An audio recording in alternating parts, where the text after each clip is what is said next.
Hello' everyone, প্ৰথমতে আজি মাংসখিনি বনাবলৈ এনেদৰে লৈছোঁ গুৰি পৰ্ক লৈছোঁ। গ্ৰেভি। আৰু তাৰ বাবে প্ৰথমে মই এতিয়া গাহৰি একেবাৰে মাংসখিনি অকণমান অকণমান তেলত সিজাই বনাম। ল'লোঁ। আৰু তাৰ পাছতে এতিয়া অকণমান তেল দি এটা শুকান জলকীয়া দি পিঁয়াজ দি দিলোঁ। তাৰ পাছতে বইল কৰি ৰখা মাংসখিনি দি দিলোঁ।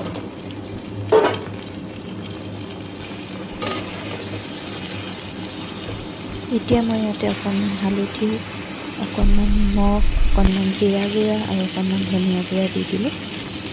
তাৰপাছত আলু এটাও দি দিছোঁ। আৰু এতিয়া মই আদা এতিয়া নহৰু ভিডিঅ' কৰা পেষ্টখিনি নহ'লে ইয়াত দি দিম। এইবাৰ ইয়াত আদা তাৰ নহৰুখিনি দি পাছতে দিম। মই এটা বিলাহী কাটি পেলাই দি দিলোঁ ইয়াতে। আৰু অকণমান জালুক দিছোঁ। মাংসখিনি ভালদৰে ভাজি থাকিম। ইয়াতে মই অকণমান মিট মছলাও এড কৰিছোঁ।